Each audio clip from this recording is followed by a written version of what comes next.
What's next? Now it's... Tahar, thank Nihal if you're awake. For a while, I wasn't sure you'd make it. How do you feel? Out on the battlefield, we didn't really get the chance to talk. I just found out that my mother is a Shaper and that she's alive. And now Rondar Lacane took her. How do you think I feel? Bad, I assume. Sorry, that was probably a stupid question to ask. It's a tragedy. The purity on the loose, with the power of the Archfire in the Harbinger's hands. Who could have seen that coming? For what it's worth, I'm sorry I had to go through this. I truly am. I always had my doubts about Lacane. Only I didn't expect this to happen. I figure. Be that as it may, all that matters now is that we stop him. What about you, Iskram? I doubt whatever bargain you struck with Lacane still stands. You're still here, so I guess you aren't planning on leaving. Me? No, of course not. Where would I go, Tahar? There's no way of knowing what the Purity would do if they caught me. He wanted to kill you, so maybe Lacane doesn't want to leave any witnesses. Not to mention that we're still in the ancient Shaper city, full of marvels waiting to be discovered. Well, I'm glad you're able to see it that way. A frown hasn't helped anyone yet, has it? There's, one more thing I wanted to ask you. It's about your mother. About Andra. Ask. I'm not sure how to say this, but she was a Shaper. A living Shaper. Don't talk about her as if she's already dead. Lacane only trapped her. Of course. Sorry, I meant no offense. See, Tahar, all tragedy aside, you have to understand how fascinating this is. A Shaper who survived through the Aeons.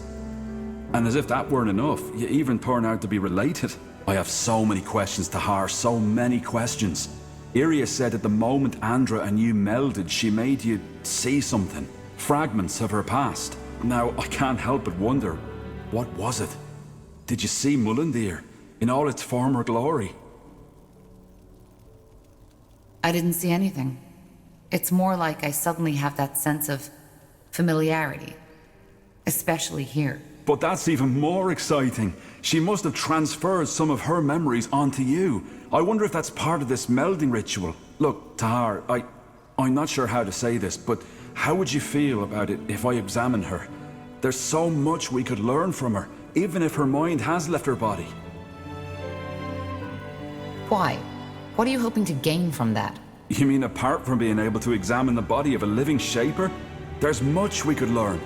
Maybe we could even find something that helps us fight Lacane. What do you mean by examine? We're not talking about a dissection, are we? What? No, of course not. If you really think it helps, all right. Do it. You really just said that? By Nihal, thank you. I'll talk to Undergast as soon as possible. His knowledge will be a great help. It'll be a while before we can start, but we'll do it as soon as possible. Sure. Will do.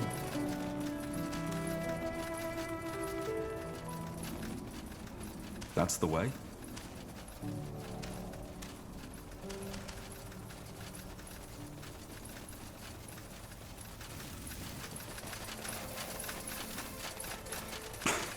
Blasted armor. Huh. Interesting.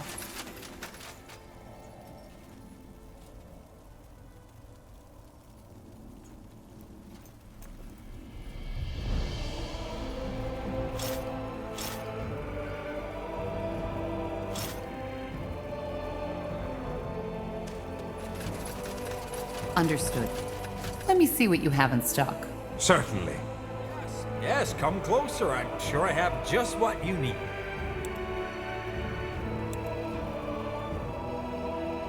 Come again. May Tiara bless your path. All right, why Let not? me see what you have. Certainly.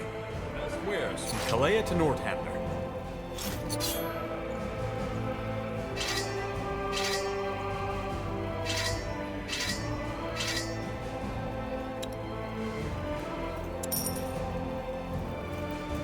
A fair offer.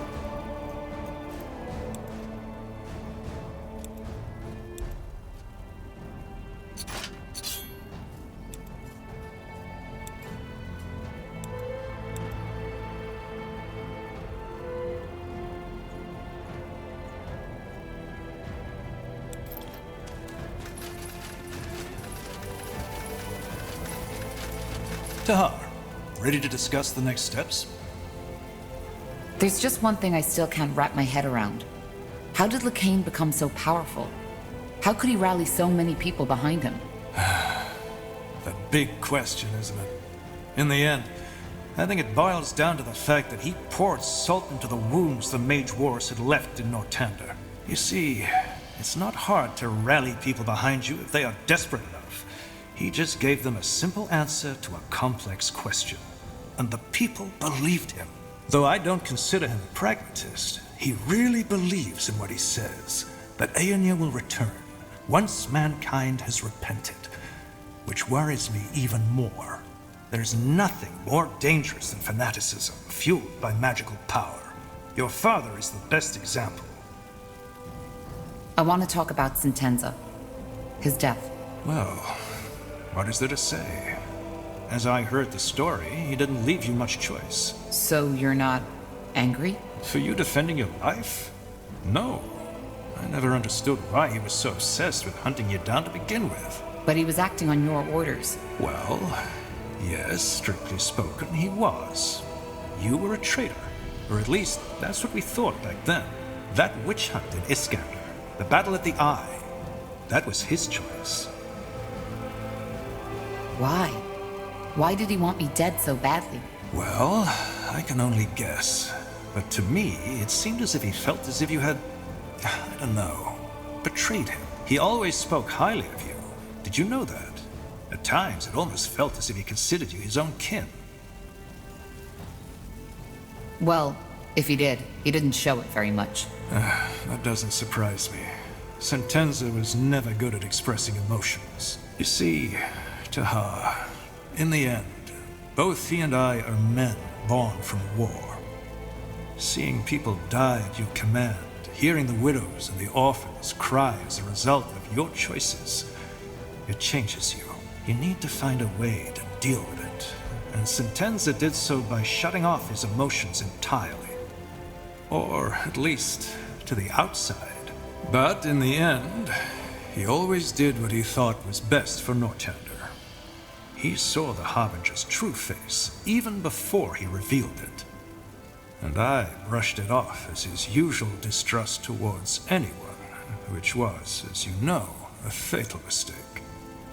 And who knows, maybe if I had listened, it would never have come to this. Without the Harbinger, I'd be dead. That's true. But this discussion isn't leading us anywhere, Tahar. You didn't tell me yet. How exactly did you get here? Weren't you in Greyfell when the Harbinger took over? No, I wasn't. Otherwise, I wouldn't be standing here. But we were on our way back the night it happened. As you can imagine, it was a hard choice to make. But eventually, I left my pride behind and realized attacking Greykeep with the little division I was traveling with would have been suicide. So you fled? We retreated. The rest is simple. We went to Iskander because we had heard the rumors about your army. There we met one of your scouts, and then the elven woman, Iria of Finon Mir. Oh, she decided to let you in. Correct. You know the rest. Your people were a bit distrustful at first, and I don't blame them. After all, they'd been fighting the Royal Army not too long ago. But eventually, they realized that we were on the same side. For what it's worth, I'm glad to have the Lord Marshal of the Royal Army in our ranks. Well, right now, I doubt if I still deserve to bear that title. Half of the Royal Army is gone, and I'm to blame. But I appreciate the sentiment. I am. Good. Then let's call your companions. Good. Now that you're all here, I'd like to plan how we proceed. As... Tahar, I think you should allow yourself some more rest. You were in a coma for more than a month, and we still don't know what that melding actually did to you. Isn't it obvious? It made her more powerful. Yeah, but where does that power come from? What effect does it have on the human body or the psyche? We don't know. I'm all right, Iskram. Just trust me. Fine. Then go on. Thank you. So, our objective is clear. We need to defeat the purity of light and save my mother. Angar, am I right to assume that Lacane made Greykeep his new base of operations? Correct. It's the center of his power, which is both good and bad. It's bad because Greyfell was built to withstand any kind of ambush. And why is it good? Because it also means if we succeed and reconquer Greyfell, we'll cut off the snake's head. Once we kill Lacane, the purity will fall. However, there's no point in fooling ourselves.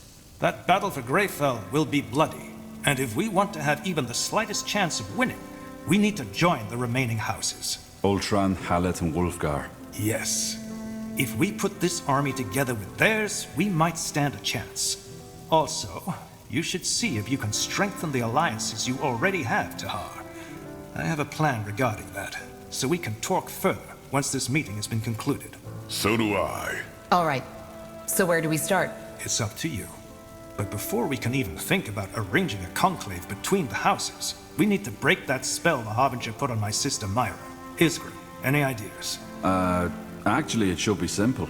We need to find the one controlling her, take the rune, and, well, destroy it in the forge. And who is controlling her?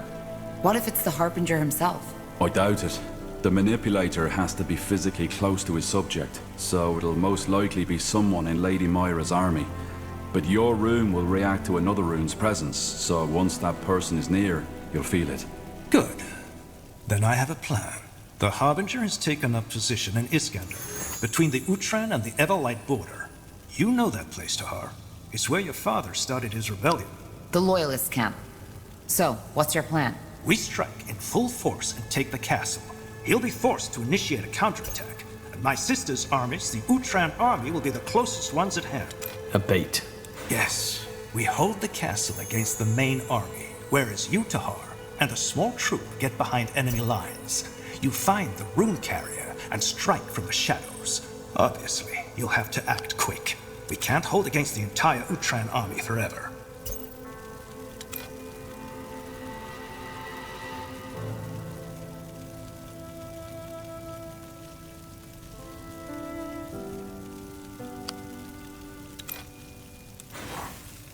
What if killing the rune carrier won't break the mind control? We'll just have to hope that doesn't happen.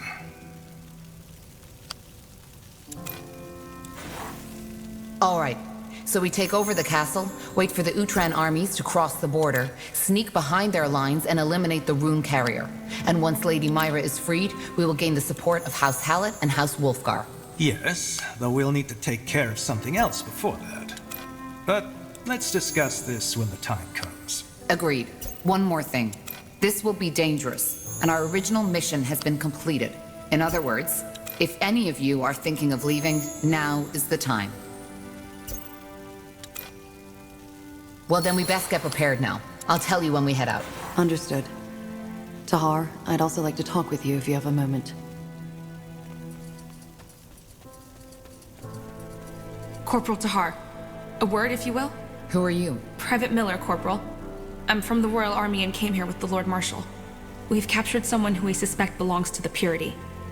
He was seen in the deserted village outside this city, and he looks suspicious. He claims to be a simple courier sent to deliver a message to you, but we didn't want to take any risks. He's outside, near the entrance to the caves. I see. Thank you, soldier. Dismissed. Corporal?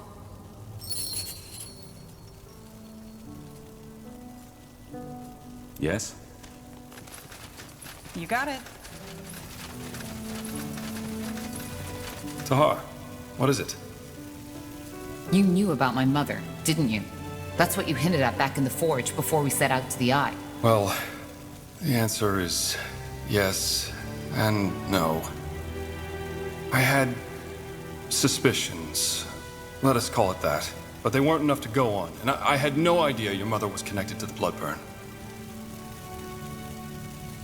Why didn't you tell me? That I believe you might be the result of your father's experiments? That you're the offspring of some long-dead, forgotten race? Tell me, Tahar, what for? I mean, at best, you wouldn't have believed me. And at worst, it would have cost you your sanity. So no, I don't think I should have told you. I didn't know if these suspicions had any substance at all. And I would have been at great risk, especially back then when you were still part of the rebellion.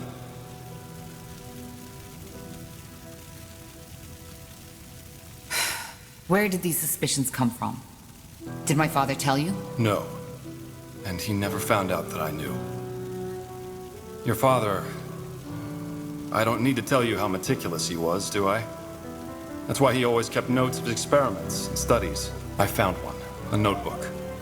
The story's actually quite simple. Your father had gone out to meet with Aelot Iskander, and had tasked me with cleaning up his laboratory. Really? He never let me into his laboratory. I know. And he wasn't exactly trustworthy towards me, neither. But you know Asamo. His mood was never what you'd call stable. One day, he'd think the entire rebellion had schemed against him. The next day, he told us that we'd change the world. It was part of his charisma, I guess. Sometimes I think the reason why the Mage Rebellion became so big was less of Asamo's magical powers, rather than his ability to create emotions in his followers.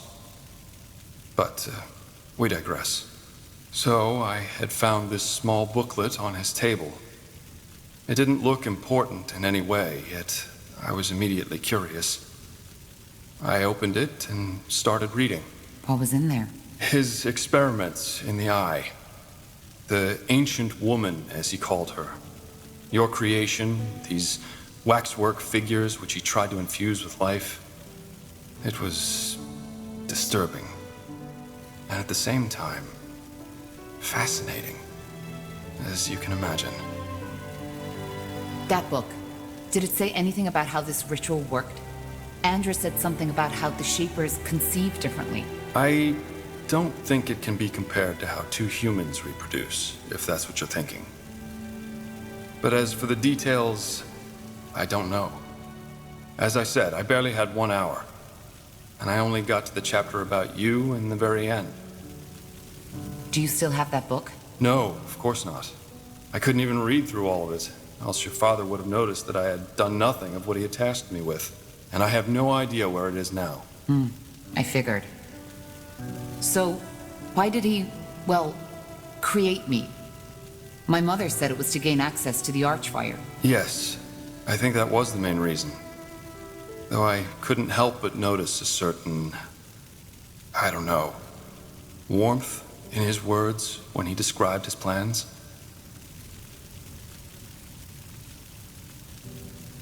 Was there? I know it sounds cynical, Tahar, but yes, there was. Still, I don't think you were just a tool to him. You weren't. Tell me, Tahar, knowing all that, how does it make you feel?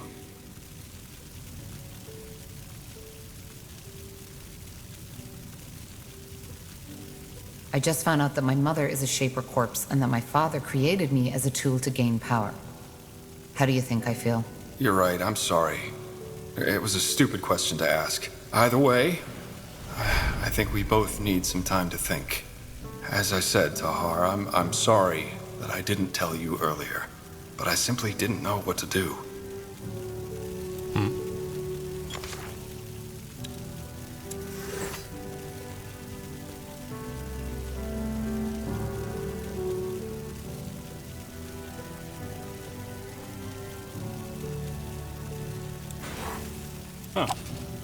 Just give the word. Ah, I was hoping you'd come by. That was quite the surprise visit, wasn't it? The Harbinger couldn't have picked a better time for his attack. I guess you could say that. How's your injury? That blast from the barrier looked quite painful. The blast? Oh yeah, sure. I'm as good as new. One of the perks of being a light mage. Tahar, I'm sorry. For everything. What do you mean? Well, what you discovered in that dungeon. I didn't see that coming, honestly. I mean, I'd always felt you were different, but an experiment of your father? I would have never guessed. And now that bastard Lacane took your mother. It's just, one tragedy follows another. Now I feel almost ridiculous thinking about my supposed problems. We can still save her. Yeah, I know. And we will. Blazes. How crazy does that all sound? A half-shaper whose mother's spirit has been stolen by a religious fanatic. If all this weren't actually happening, I'd think I'd be watching a bad play. Though you'd definitely be the tragic hero in this, and I don't envy you.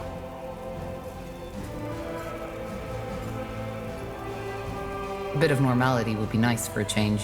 I can imagine. Tell me, Tahar, if you had had the choice, would you have wanted to know? About your mother and how you were born?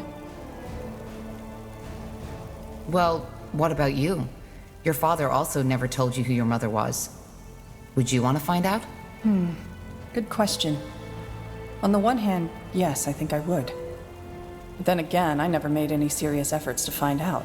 I guess in the end it wouldn't have really mattered. She is dead, I know that much. And whether she was a priestess of the White Tree or a slum dweller, it wouldn't have changed the fact that she wasn't there when I grew up. But you're a different story. Your mother is still alive. And she's a Shaper. I mean, doesn't that change everything? Would you really have wanted to know? Yes. It's always better to know the truth. Is it? Sometimes I wonder if the truth doesn't just make it all worse. Anyway, Shaper or not, it's good to have you back. Honestly, there were times when I was worried you wouldn't ever wake up again. I'm touched. You better be. Anyway, in case you were wondering, I'm not planning to leave now. If you need my help, I'll be here. You don't need to stay. You know that, right? Our work with the Purity is over, and nothing's stopping you from going back on the road. Safer than mage-murdering Lightbringers, right? Look, unless you want me to leave, I'll stay, and I'll fight. And no, I'm not trying to sound heroic. Apart from the fact that there's worse company than you, the dwarf, and the others we picked up along the way, I can't just stand by and watch while those bloody fanatics do their best to plunge this world into yet another war. Thanks, Iria. I really appreciate it. Great. And now that we've got that out of the way, you should get some more sleep. You still look like a walking corpse. Don't make a habit out of it. I'll talk to you later. Corporal? Need anything? I would still like to know why you stayed with us. You're insistent, you know that? But to be honest, I've been thinking about that since you asked me. Found an answer? 2 answers, actually. First one, you know already. I'm a fugitive. And if the Purity or Nortander got their hands on me again, it wouldn't have ended well for me. I understand. What's the second answer? Well, that one's hard to put into words. You know, there's one thing I like about you, Tahar. Despite all you've been through, you still fight. You're trying to make a difference one way or the other. So many in your position would have given up long ago, but you keep on searching, as the Harbinger said back in Greykeep. And I respect that. More so, I can relate to it. How? Well, there's just so much shit going on in the world, and yet so many people just don't care. They try to use the chaos to their advantage or just look away. There were and still are times when I found this hard to bear. It was also one of the reasons I spent so many years on the road. Away from the wars, the intrigues, the suffering, and all those bloody idiots. Out there, it's just different. And sometimes I wonder if the trees maybe know more about life than we ever did. They grow, they live, they die. If we'd managed to do just that instead of killing one another in the meantime, this world would be another place.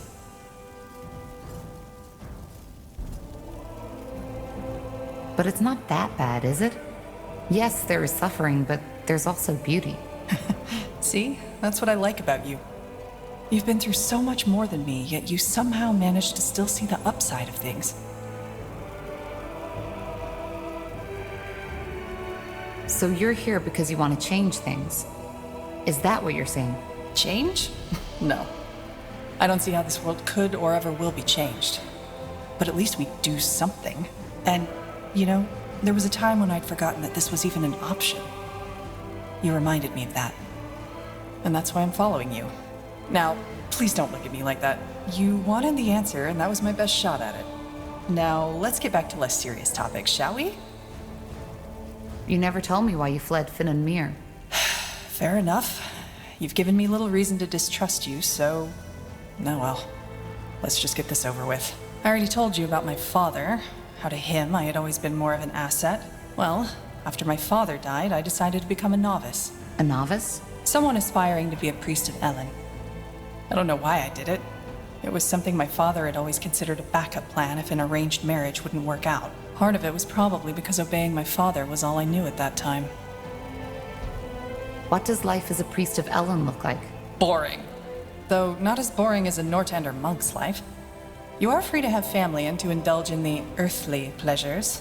Still, your life is devoted to worship. And for a priest of Ellen, that means healing the sick and preserving Ellen's greatest gift, nature. Was it difficult to receive the novitiate? Not for me. First of all, I was a good candidate. I was still very young, not even in my 30s. And I already knew a great deal about magic and healing. Secondly, I was, after all, pure blood. That helped as well. But something happened. Yes. In my first year, I fell in love. That crazy, hot-blooded, head-over-the-heels kind of love that the bards all sing about. The boy felt the same way, and for the next year it was, well, it was perfect. It was the two of us against the world. Maybe you know that feeling. What was his name? Doesn't matter. And the priests didn't mind? Priestesses. Only women are allowed to teach.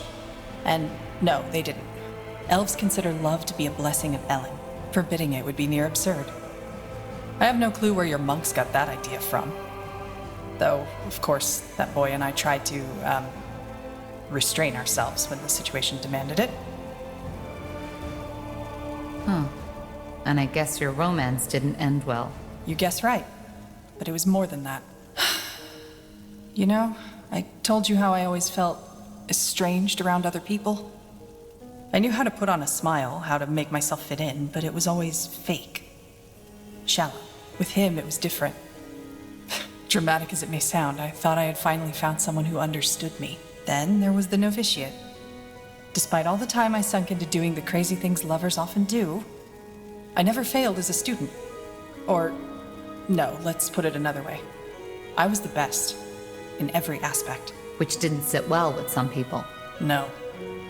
And eventually, they made sure I felt it. They excluded me from everything, stared at me when I walked by. It hurt, yes, but I convinced myself it didn't. I've always been good at that. But what happened? My lover's friends started manipulating him.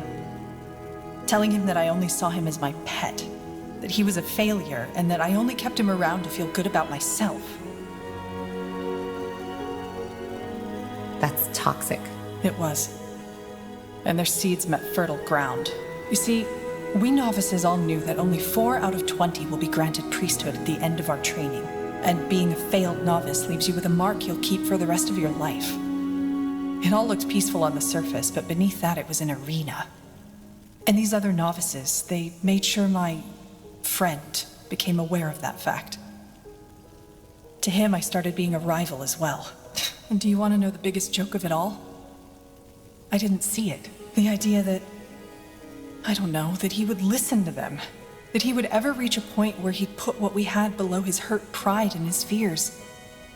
It never crossed my mind. So, what happened? Well, he knew I was curious by nature, so one night when we were in bed together, he suddenly asked me if I wanted to go on an adventure. Of course I said yes. So we snuck out into the cloister's courtyard. It was beautiful. The night was cloudless, and the old oak, our cloister's shrine, had just begun to bloom. We made our way to the library building, but of course the door was locked. Out of nowhere, he pulled a key, grinning at me, and opened it. It was insane. As you can imagine, priests aren't known for being lenient towards these kinds of trespassings. We were risking our novitiate, and I didn't even know the reason, but I liked it. And we were doing it together, weren't we? It was exciting. He took my hand and we went to the High Priestess's office. We opened the door and went inside, and there he finally told me what we were here for.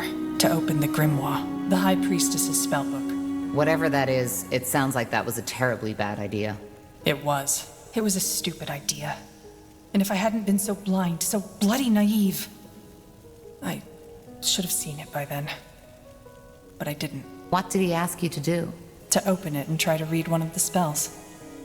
He teased me. Told me that I wouldn't be able to do it. You know, saying it like that. It sounds so bloody stupid, doesn't it? But again, I was too blind. I laughed. I wanted to impress him, so I gave him a kiss. Opened the page and started saying the words. Long story short, I lost control. The spell was too much for me to handle and it misfired. One moment I was staring at the pages, the next one the library was aflame and my lover was gone. How far did that fire spread? Not far. It was put out before it could do real damage. But, of course, that was the end of novitiate. I was thrown into the cell of shame and sentenced to 12 years of polishing prayer banks and cleaning floors in the shrine. Your lover, did he regret it? I think so. The only bloody gratification I ever got from this. But even if he would have confessed and begged me to take him back, I couldn't have. All that connection, that trust, it was gone. Worse, it was tainted. Did you try to tell the priestesses the whole story? No, I just sat there and smiled. Of course I did. But my love had all his friends to back him up. To them, it wasn't even a trial. It was a feast. But you never polished those prayer banks, am I right? No. In the night after the trial, they still let me sleep in my chamber. Thoughtlessness, I suppose, or maybe they simply didn't care. I got my things, left, and never came back. So, here it is, the whole truth. No dark secrets, no assassinations, no necromantic rituals. Just a plain old broken heart. Compared with all that shit you had to go through, it almost sounds ludicrous.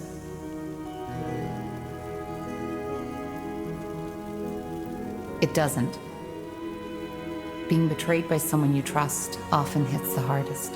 Yeah, I guess. It's just, I don't get it. How could he give all that up? I mean, there was something between us, you know?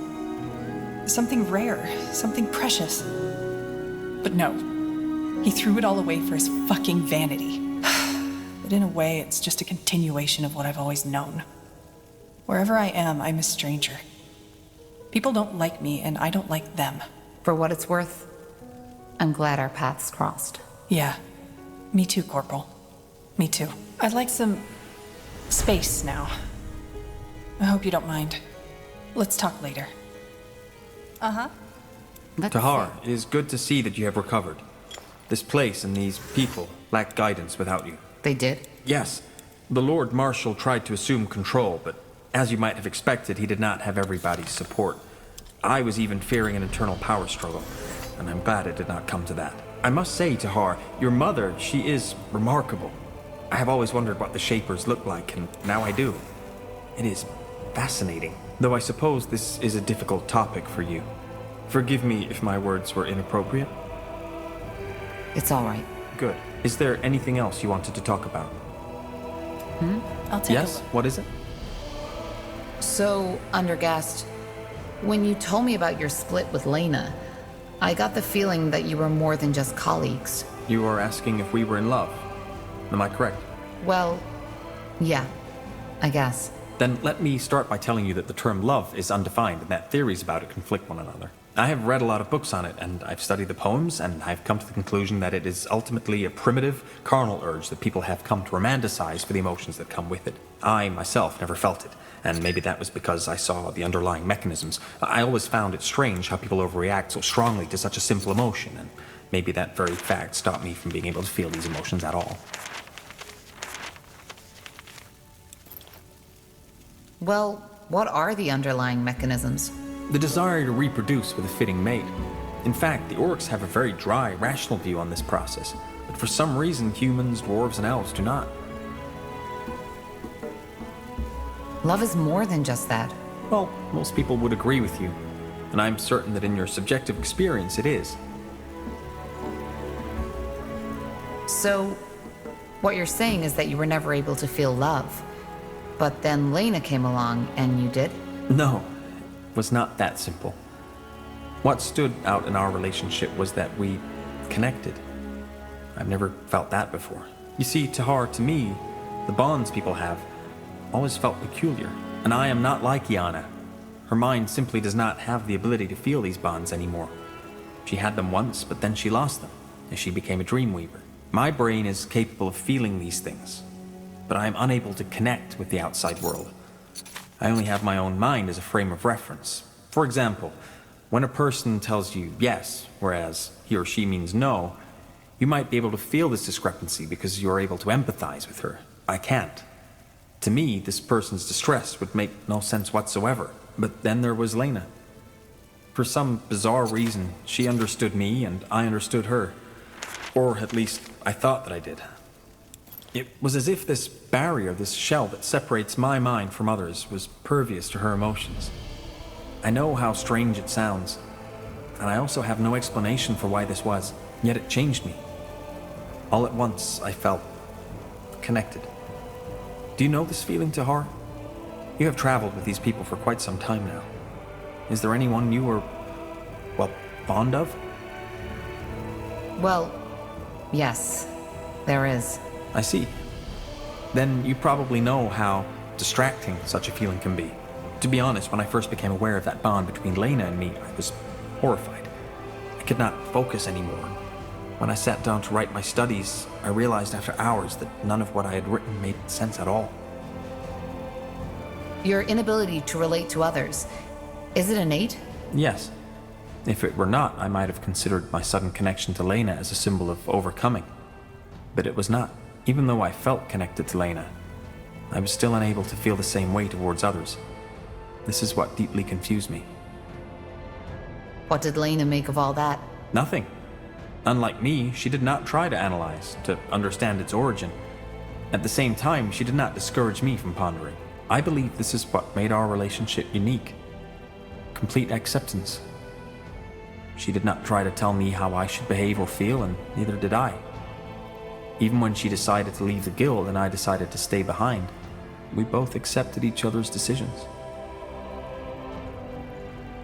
Am I right to assume that your relationship ended with your disagreement over the Creators Guild abandoning its neutrality? No, you misunderstand. We never had a relationship. Although the feelings were mutual and we, well, acted on them, we never felt the need to bind ourselves to some close-minded societal construct. But yes, you are correct. It was the disagreement that broke our bond. Quietly, she left and never returned again.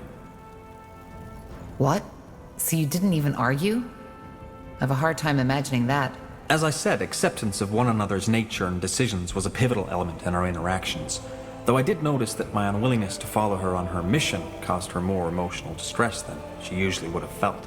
You see, if there ever was disharmony between us, it was when she tried to encourage me to embrace the world, as she put it.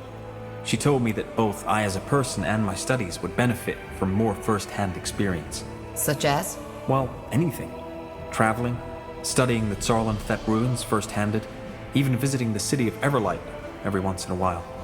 She seemed to think that it could help me get a better understanding of the world. But again, she never tried to force me. I could tell that my unwillingness upset her, but like always, she showed acceptance. Do you feel, I don't know, betrayed? Betrayed? No.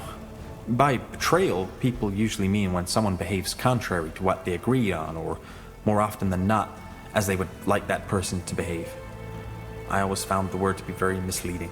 Desires, wishes, and urges are natural things, and I always found the usage of such heavily judgmental words to be very childish. Lena did what she thought was right, and so did I. I have not and will never blame her for that. How do you feel about this? That is a good question. I still think about her, almost every day.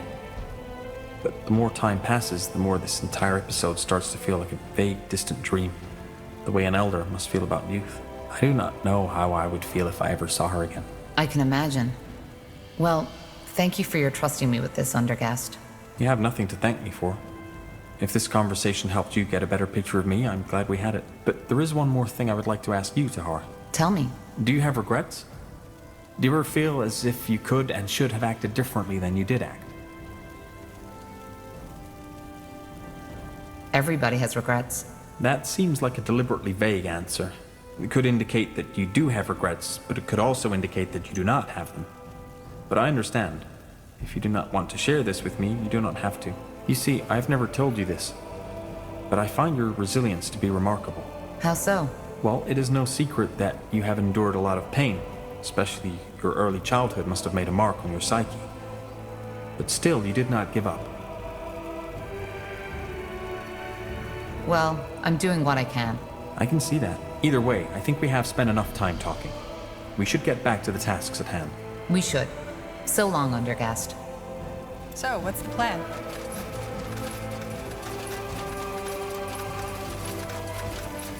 Tahar, how are you feeling?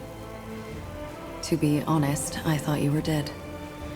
While you were in that coma, I was unable to read or feel any thoughts and emotions emanating from your spirit. You were like a corpse. I'm still trying to make sense of what happened. Yes, it must be confusing. There is something else I would like to talk about. Maybe you have guessed it already. Your friend. Now you know what killed him. Her. She was a woman, and her name was Mila. But yes, that's right. Now I do. It was your mother. The Shaper.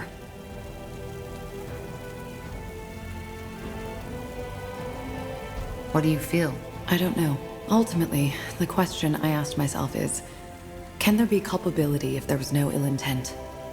I've done many things which people might consider evil, but then again, I didn't do them out of malice, but because I needed to. Because feeding my urges is the only way for me to survive. I know the situation is slightly different from your mother's. She didn't know her song killed people, but ultimately it did. So the question is she to blame for Mila's death? And if not, who is? Why does it matter? It doesn't matter, but I would still like to know the answer.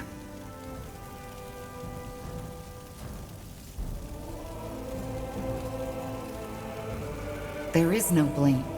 Nobody wanted the blood burn to happen. At least I know now what happened. That alone gives me some kind of closure. Do you hate me now? Or my mother? No. Hatred is an emotion I rarely feel, if ever. If anything, I feel grief that the person who was dearest to me died such a pointless death. I see. And what now? Will you stay? Yes, I will.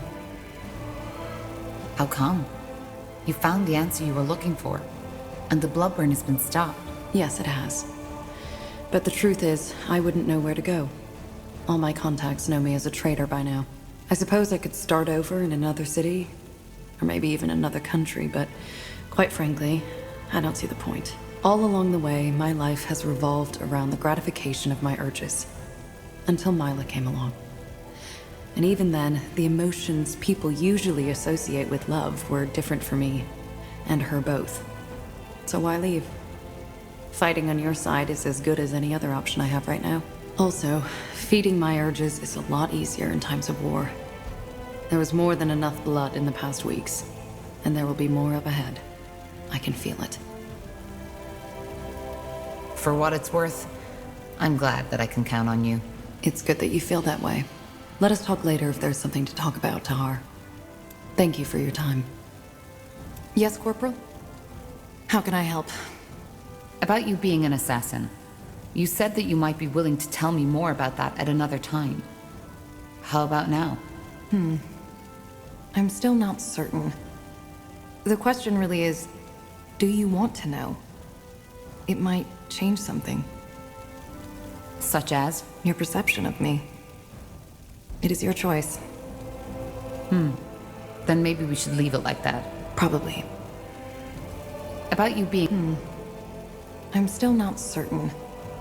Well, I wouldn't have asked otherwise. Tell me. All right. Where should I begin? Do you remember what I told you about that man who bought me from the Greyfell Bazaar? My owner? I also told you that after an incident, he discovered my talents and made me an assassin. I remember. But what does that have to do with your morality? It's complicated. The incident took place at a festivity. A lot of highly influential people were there, servants of the crown, wealthy merchants, nobles. My master knew all of Greyfell's elites. As always, at these festivities, it was my and the other slaves' responsibility to ensure the guests' well-being. It must have been close to midnight when a man took me into his chambers. I'd learned to play along years ago, because resisting only made it worse. This time, however, was different. For some reason, that man wanted me to tell him that I loved him. I did, but he kept on telling me that I should say it like I really mean it. When I couldn't, he got angrier and angrier and started choking me. I had almost lost consciousness when I felt something break. I don't know how else to put it. It was as if my mind simply cracked open, like a crystal ball smashed against a mirror. And all of a sudden, that man and I weren't separate entities anymore. I don't follow. My magic, my dreamweavery, that's when it broke free. You probably don't know this, but the only way to become a dreamweaver is by shattering your mind. You are opening yourself to the thoughts and emotions of others, but you lose your own. Wait, Dreamweavers don't feel and think? No, we do. But it's differently than normal people. Me. The Iana you're talking with is the result of long work and studying of human behavior. I know how to blend in, to seem like I'm just like you. But the world inside my head is an entirely different one. Again, it is almost impossible to put into words if you're not a Dreamweaver yourself. What happened to the man? I killed him. It wasn't a conscious choice, looking back. I even think that shattering my mind was my body's way of ensuring survival. I closed my eyes, reached out for the man's mind, and just crushed it. The man gasped, lost balance, and fell right off the bed. He wasn't dead yet, but unable to move. Like a puppet rid of its strings. At first, I was disoriented. But then I felt it, for the first time. The urge. To kill him? Yes. To massacre him. Hear his screams. To see his life taken by my hand. I grabbed a lantern that was standing on a bedside table and knelt over him, and... well, you can picture the rest. To get back to your original question, that urge, it stuck with me. I think that the moment when my mind shattered and I became a Dreamweaver was what unlocked it. Ever since then, I've found violence and bloodshed to be ecstatic, erotic even. And when I kill someone, like I killed that man, I feel alive. Actually, it's one of the few times I am capable of feeling anything at all. And this is why you become an assassin? Yes. My master introduced me into the craft. Probably because he knew that my dreamweavery had changed me. I wasn't just a slave child anymore. I was a weapon now. More than that, even. I needed what these new tasks my master sent me on provided me with. It had become a basic need of mine. Of course, I briefly considered changing my profession after my master had his accident. But I didn't. Killing is something I need, as much as a child needs the love of his mother. If I don't feed my urge, I will die. Not physically, but mentally. I just know this. Well, that was definitely not what I was expecting. I can imagine. But is there no way to cure you? To return your mind to its original state? No, there isn't.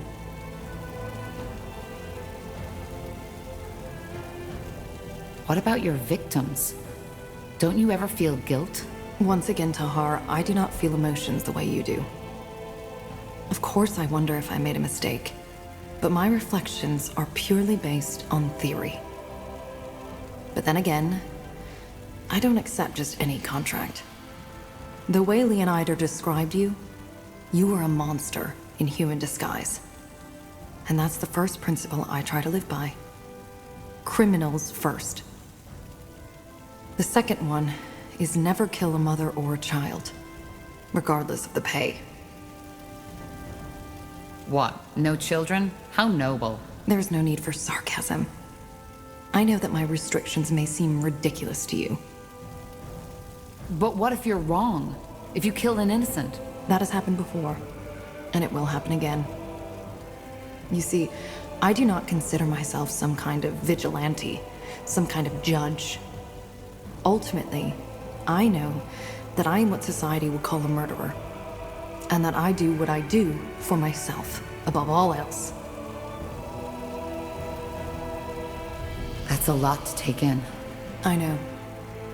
Now tell me, Tahar, do you regret asking me this question?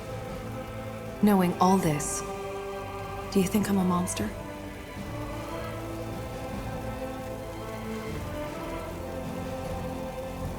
I don't think you're a monster, no. But I can't understand how you can choose to give in. As I said, it's a matter of survival. But I understand why you would feel this way. Anyway, I would like some time for myself now. I hope you understand. Yes, Corporal? How can I help? I'd like to know more about your friend. The one you lost to the Bloodburn. I'm not sure what there is to say. She was my friend, and the Bloodburn took her. Hence, I joined you.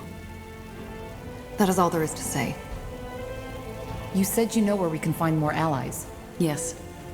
I'll be brief. While you were asleep, an elven messenger came by. Varden Marilith, one of the Moorhere scryers from Leafshade, sent him. Marilith? What did he want? Only that he needed your help. They, that is, he and a couple of his followers, seemed to be somewhere deep in the Leafshade jungle, near the Halayish ruins. The old Hibernian city? But what do they want there? That's dangerous. I don't know, Tahar. We will need to find out. Do we really have the time for this? That is something you will need to decide. But if we don't help, it might cause unrest within the Moorhere, who are fighting for us. All right. We might look into this. We should. Is there anything else you wish to discuss, Tahar?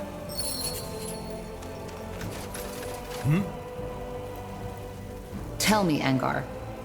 Do you regret helping the Purity, now that you've seen their true face? That's a hard question to answer. And you know it. On the one hand, yes, I underestimated them. On the other hand, back then, it was the only logical thing to do. Logical? Yes. After all your father did in the Mage War, the people were angry, desperate, broken. The Purity channeled and still channels these emotions. It may sound cynical to say that now, but if it hadn't been for the Purity of Light, something far worse might have happened.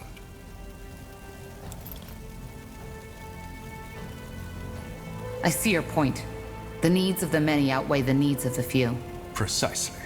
But that is not to say that my decision to give the Purity of Light that much power came easy. I'm not free of self-doubt and empathy, Tahar, even though it may seem that way to you. However, I will not lie. Mages are a problem, and something needs to be done about them. If we don't, it is only a matter of time until a second Isamo Taha will appear and once again plunge the world into chaos.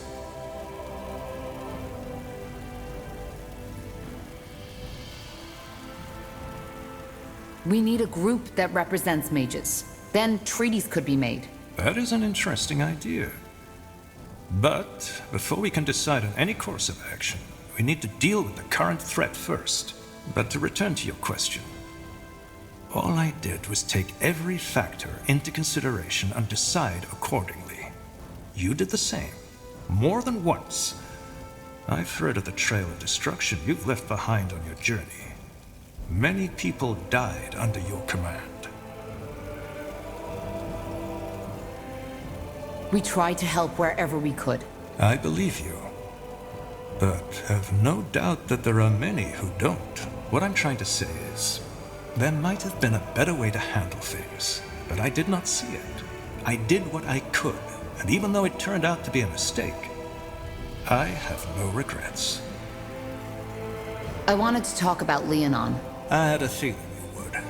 Look, back at Greykeep, the situation seemed crystal clear. You killed 3 of your brethren, and General Noria openly spoke out against you.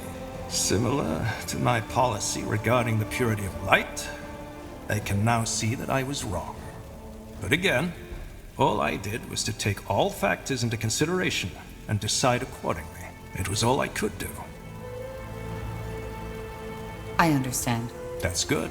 Either way, you've been pardoned. And more than that, now we're fighting side by side against the real scourge of the Empire. I don't hold any grudges against you. And I can only hope you feel the same. The past is the past. It is indeed. Did you ever think about what would happen if the Queen never wakes up from her coma? She will wake up. The healers claim that she's already getting better. They've claimed that ever since that dragon incapacitated her. The Queen has Hibernian blood in her veins. And as long as her heart is still beating, I will not waste any time thinking about something that might never happen. Though, of course, that is not to say that others at the court haven't done it. Most people believe that Queen Aelith doesn't have an heir. But that's wrong. She does. Really? Who? A cousin. I suppose you know about the Queen's problematic ancestry.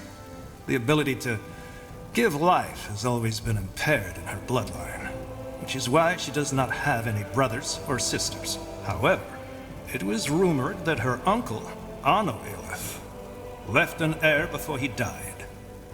A bastard son. It's the first time I've ever heard that. Yes, because the Crown took measures to quiet these rumors. Suffice it to say that Queen Aelith's supposed cousin is far from an ideal candidate for the throne. But I will not go into detail on this topic. It is irrelevant. And it will stay irrelevant. Because the Queen will survive. I can feel it. You said that you have an idea on how we can get more allies to fight the Purity. Yes, I do. It's someone you're already familiar with. At least, according to your friend Iria. The Iron Falcons. You want to convince them to join our troops? Not all of them, obviously. The Field Dog are an even greater threat than the Purity, even if most people nowadays have almost forgotten about them. What I suggest is that we strike a bargain with them. They give us a small division of their elite keepers, and we provide them with twice the amount of footmen and maybe engineers to make up for it. Engineers and infantry for a handful of knights? Is that really worth it? It is. The Falcons aren't only excellent fighters. Their presence will also inspire our soldiers. They're living legends. That's not what it seemed like when I was there. Highkeeper Erenor almost lost the tomb just because she was too stubborn to cooperate with the Deathmen. Well, given that the latter now fight for the Harbinger, her mistrust wasn't that unjustified, don't you think? But still, you make a fair point. Keeper Erenor is complicated. But if what the elf told me is true, she learned her lesson. All right. It's worth a try. When do we set out? Whenever you want. Thanks to these Godstones, it won't take us long to get there. So I'm not expecting this mission to cost us more than a day, 2 at most. We should probably take some troops with us, just in case the canyon is still unsafe. Fair enough. I'll let you know when we go. Good.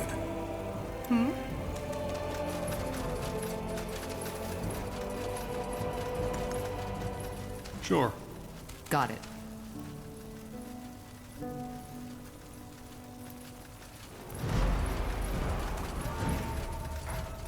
Will do.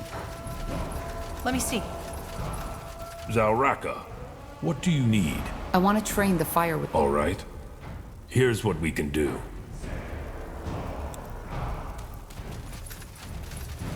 So you made it after all. Not bad. You didn't think I would? No. That sleep you were in. I didn't feel that there was any life left in you. But then again, you always were damn hard to kill to begin with. That new energy inside you, though, that's a different story. So you can feel it?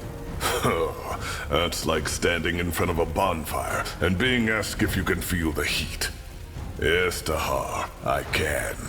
Anyway, in case you're here to ask, we're staying. So you'll help me fight the Purity? You make it sound as though this thing is somehow your responsibility. It isn't. That fanatic, with his idiotic stories of the All-Father's return, is out for all of us. Especially the orcs, or the other members of the dark races. So yeah, the Fire Wielders will stay. That's good news. Thanks, Ford. Don't mention it. Anything else? Huh? Regarding this rain you told me about, I want to talk about it. I'm not supposed to, but I don't know. I trust you, Tahar. And I've kept silent about this for far too long. Zarek's fangs, this is so silly. I feel like a damn child. Gore, just spit it out already. Alright, where do I start?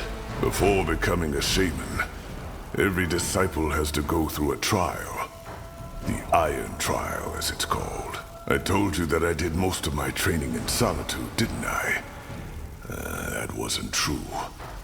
5 years after I entered disciplehood, another orc was accepted by my elder. A female named Rain. She was 2 years younger than me. I thought only male orcs can be gifted. No.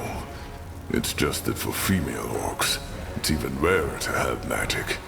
Which is why there are close to no female shamans. How did you get along? Well, at first, I was a complete dick to her. I was jealous and feared for my position. However, she never took offense by it. She fired back at me when I got childish, but at the same time never lowered herself to my level. As the years went by, we became friends. And no, there was no courting or mating involved, if that's what you're thinking. She was more like a sister to me, and one who, unlike my true kin, understood me. Those years in the Orcish steppes, they were special. We spent days, weeks out in the wild, doing whatever our elder tasked us with. And though it was hard, there was beauty in that. We just had this connection between us, this trust. Sounds like friendship to me. Yeah, friendship. I never had a connection like that again, and I rarely talk about it. The one time I did, the orc I told it to laughed right in my face. He thought it was ludicrous, a male spending time with a female who wasn't his mate. Stopped laughing when I broke his nose. But something happened. Am I right? Yeah, the trial did. The sacred test every disciple has to take before he or she can become a shaman. Our elder sent us both at the same time, which was unusual. But of course I was relieved. There was plenty of talk about the Iron Trial, and I was scared. How did Rain feel about it? Same as I. Believe me, Tahar, only a fool would have entered into the trial with a smug smile on his face. We knew what was ahead of us. What did you know about the trial? Rumors. Shamans are forbidden to talk about it. But it was known that only half of those who take it return at all. So, what happened? Zarek's fangs. I can't believe I'm telling you this. I'm breaking my oath. For what it's worth, I'll keep silent about it. I promise. I know you will, Tahar. Otherwise, we wouldn't be having this conversation. We weren't told much about the trial. Only that we'd have to venture to a cave, far up in Barga Gore. They also didn't tell us how to get there. Only that Zarek would guide us. And he did. After a week of traveling, we found it. It was a strange place, Tahar. I saw that right from the beginning.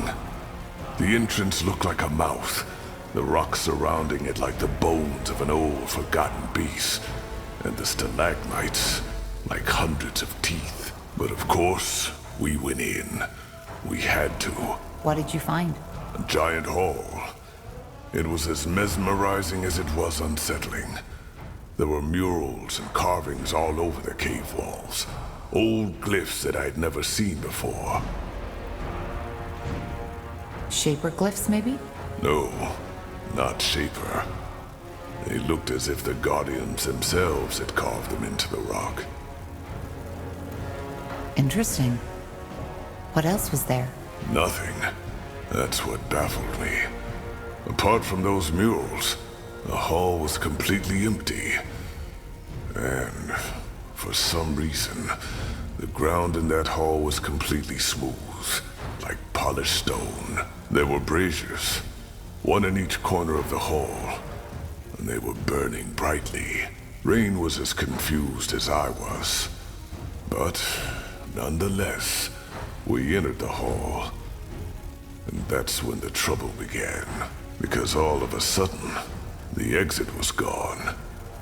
No magical noise, nothing. Just in that moment when we looked the wrong direction, it disappeared. And instead of it, we were looking at another wall. How is that even possible? Maybe it was an illusion. That was our first thought too, but it wasn't. That new wall was as solid as every other rock in that hall. Strange. What did you do? Well, after we calmed down a little, we assessed our situation. We figured that this was the Iron Trial, and that it was our task to find another exit. So we started looking. But it was pointless. There was nothing.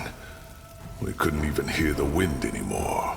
For the next 14 days, we were trapped. We couldn't make that wall disappear, and no matter how long we studied the glyphs, how long we prayed, nothing happened. On the 5th day, our provisions had come to an end, save for half a skin of water and a handful of jerky. On the 8th day, it was all gone. Blazes. How did you survive? I'm getting there.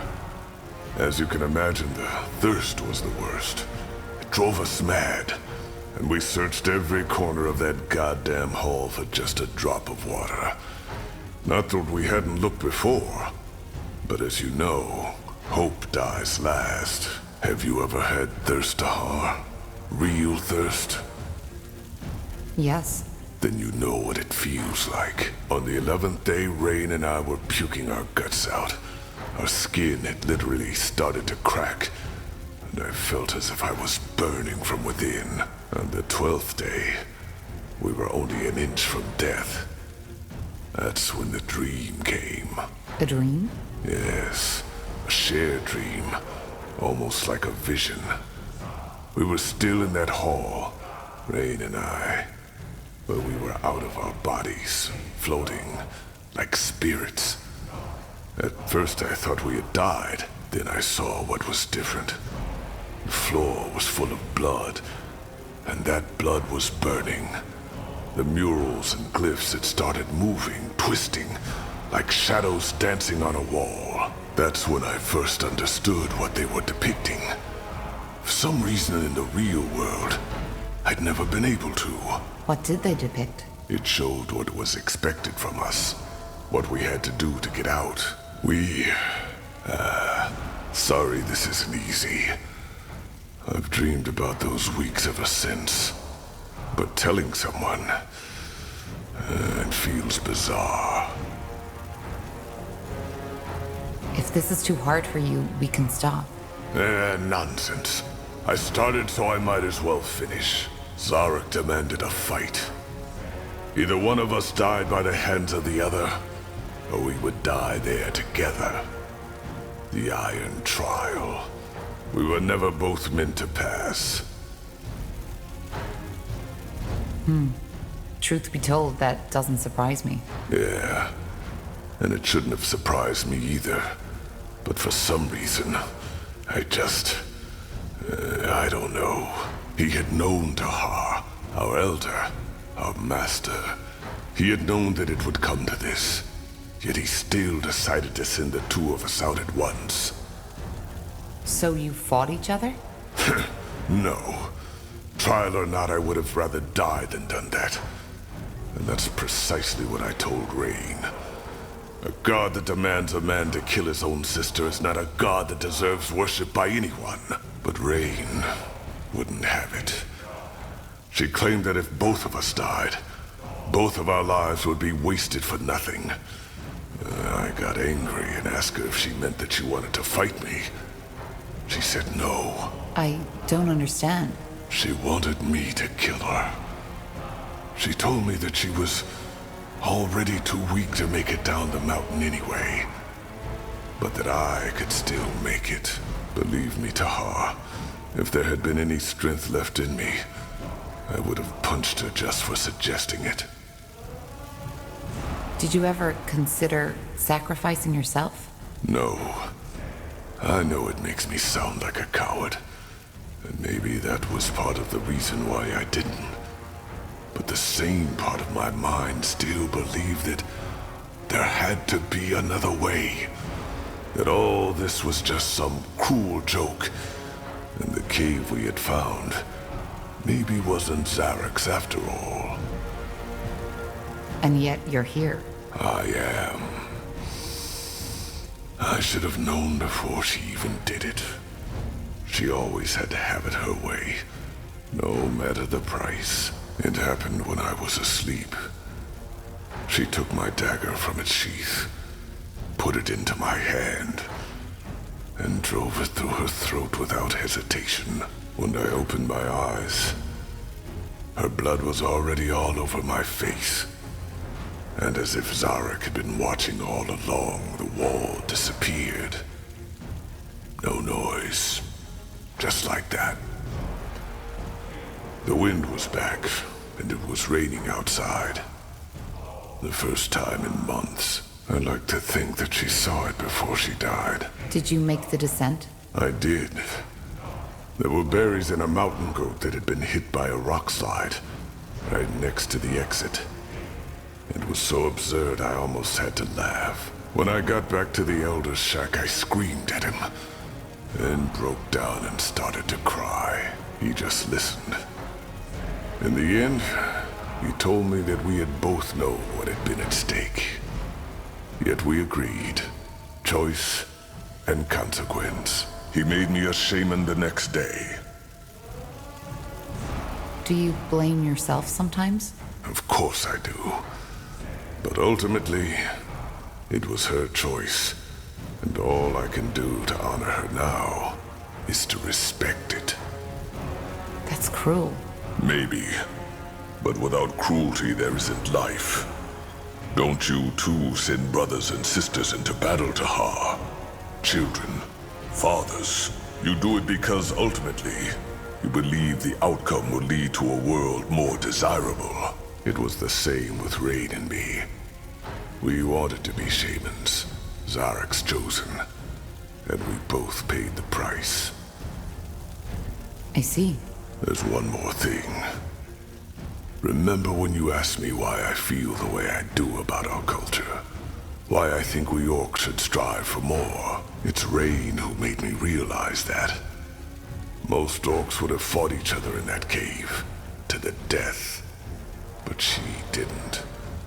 Instead of submitting to her primal instincts, she made a sacrifice. One that I could have made too, if I hadn't been such a coward. Blazes, it feels strange to have told you all this. But, I don't regret it. Well, thanks for trusting me with this, Gore. Let me have some time for myself right now, all right? I need to think. Interesting. Huh? You said you know where we can find more allies. Yes I do. I'll make it short. The Ash Reavers have invaded the foot of Barga Gore. If we defeat them and their leader, like we defeated Krell, their soldiers will join us. The Ash Reavers. I'm guessing that's another orc tribe. Yes, you already met them, back at Farland's Hope. They are a very violent tribe. A lot like what Krell wanted the Fire Wielders to become. And they are nomads. They never stay in one place for more than a couple of moons, which is why their city is basically a movable fortress. So we head back to Bargagor and defeat them. Sounds simple enough. Well, yeah. Except for one thing. Kagan, the Ash Reavers chieftain. I think this invasion is about more than gaining new territory. It's personal. He despises me, and that's putting it lightly. Why? Because you kill Krell? No. It's more complicated than that. Do you remember the story about my trial? About Rain? Yeah, I do. You took the Shapeshifter's trial together, and she sacrificed herself so that you could live. Yeah, she did. To get to the point, Kagan is Rain's true brother. To this day, he thinks that I killed her. Did you ever try to tell him the true story? We only met once. And yes, I did try to talk to him. It ended in a fight which I won. That disgrace only added to his hatred. And truth be told, that was my last attempt to convince him. I knew it was fruitless. Our tribes lived weeks of journey from each other. And, well, the memory of Rain's sacrifice is painful enough for me as it is. I just wanted it buried. Somewhere in the dark corners of my mind where I'd never have to face it again. Which, as you can guess, didn't work. I still have nightmares. I see. And that's why he invaded Barga Gor. It must be. Bloodthirsty as the Ash Reavers are, there is no reason for them to start a war with the Fire Wielders, especially now that we unified them. He must have heard that I'm behind this, and that rekindled his hatred for me. In other words, we need to stop him, and as fast as possible. According to one of my sources, the Purity is also planning to start an attack on Barga Gor. The Fire Wielders should be able to hold them at bay, but not if they have to wage war against the Ash Reavers at the same time. Why is the Purity attacking Barga Gor? Isn't it obvious? To eradicate us. Just like the Dark Elves, we Orcs are a creation of the renegade gods, so we aren't even given the chance to repent. McCain's war doesn't stop in Northander, Tahar. He plans to take on the entire world. But that's crazy. He must know he can't win this. Does he? He's a fanatic. He thinks Aeonir is acting through him. I promise you this, Tahar. Even the moment your blade is at his throat, he'll think he can still win. He has completely lost his grip on reality. So what's the plan? Return to Barga Gor, drive back the Ash Reavers, and kill Kagan? If all else fails, yes. We will kill him. For the sake of my people, and for our cause. But he's Rain's last living kin. So I want to first try reasoning with him instead. There must be a way to convince him that I'm not a liar, that I didn't kill his sister. All right. I'll tell you when we head out. Yes, Chieftain Czar already left before you woke up to get an idea of the situation. I know time is sparse, but we should leave as soon as possible. And thank you, Tahar. I appreciate it.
Huh?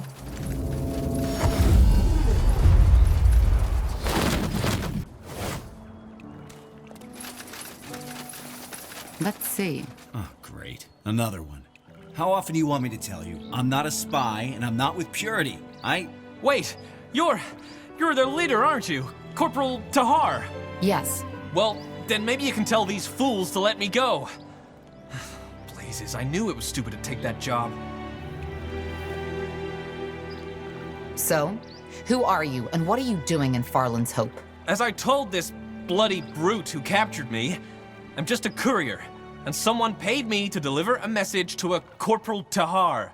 I had no idea it was the Corporal Tahar, and had I known, I would have told that guy who gave me the job to sod off.